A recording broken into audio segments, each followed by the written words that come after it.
नमस्कार। चलिए आज चलते हैं एक ऐसी दिव्य कथा की गहराइयों में जो आज भी गूंजती है। ये कहानी है हरिद्वार की रक्षक मां चंडी देवी की, उनके साहस और उनकी करुणा की।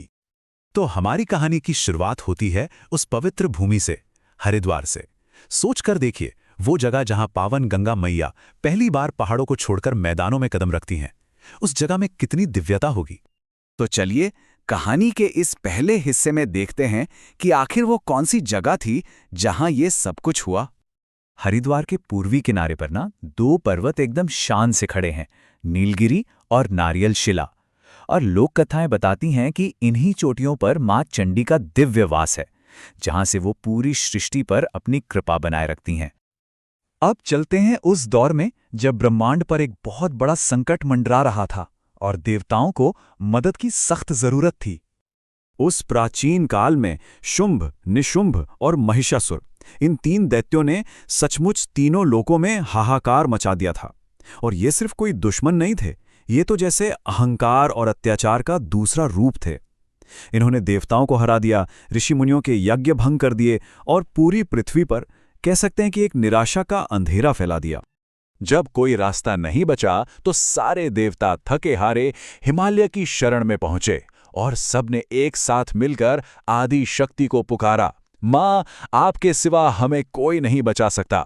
उनकी आवाज में हताशा भी थी और एक आखिरी उम्मीद भी। और भला सच्ची पुकार मां कैसे नहीं सुनती। बस यहीं से शुरू होता है मां चंडी के दिव्य अवतरण का अध्याय। देवताओं का दुख और उनकी वो सामूहिक प्रार्थना, इन सबसे मिलकर ना एक अद्भुत और चमकीला तेज प्रकट हुआ।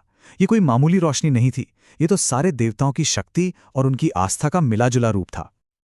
और फिर देखते ही देखते वो तेज एक दिव्य रूप में ढलने लगा, जिनकी आंखों में जैसे पूरे ब्रह्मांड की चमक थी, भुजाओं में असीम शक्ति थी और चेहरे पर एक अद्भुत शांति।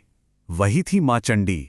ऐसा लगा मानो खुद प्रकृति ने स्त्री शक्ति का रूप ले लिया हो। तो मां के आते ही अच्छाई और बुराई के बीच वो महासंग्राम शुरू हो गया। ये अध्याय है असुरों के विनाश का। सबसे पहला सामना हुआ महिषासुर से। वो कोई साधारण दैत्य नहीं था, बड़ा मायावी था। जब चाहे अपना रूप बदल लेता था। कभी एक विशाल भैंसा बन जाता तो कभी एक खूंखार योद्धा। उसके कारण युद्ध बहुत मुश्किल हो गया था। महिषासुर ने अपनी सारी मायावी शक्तियों का इस्तेमाल किया, पर मां चंडी अपनी जगह पर अडिग रहीं।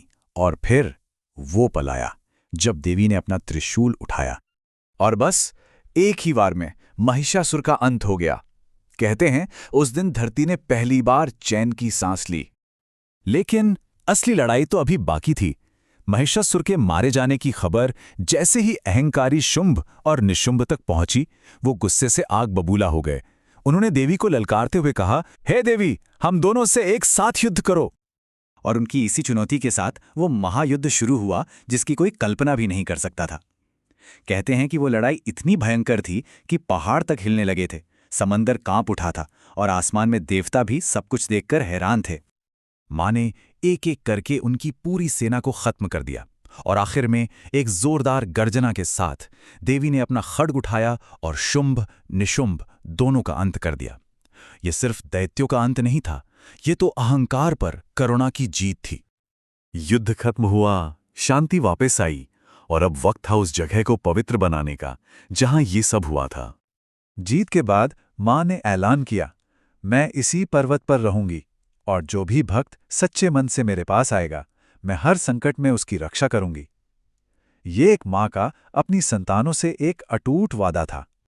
माना ये भी जाता है कि सदियों बाद एक प्राचीन राजा सुफरदेव को देवी ने सपने में दर्शन दिए और उन्हीं की प्रेरणा से राजा ने इस पवित्र जगह पर एक भव्य मंदिर बनवाया, जो आज भी लाखों भक्तों की आस्था का सबसे बड़ा केंद्र है।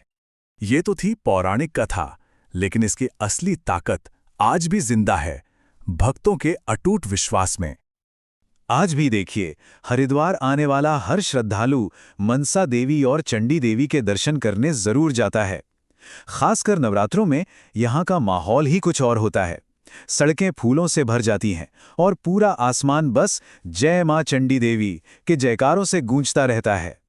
और इन सब के पीछे है एक गहरा विश्वास, एक ऐसी आस्था कि माँ अपनी हर संतान की पुकार को सुनती हैं और जो भी सच्चे दिल से उन्हें याद करता है उसकी मनोकामना जरूर पूरी होती है।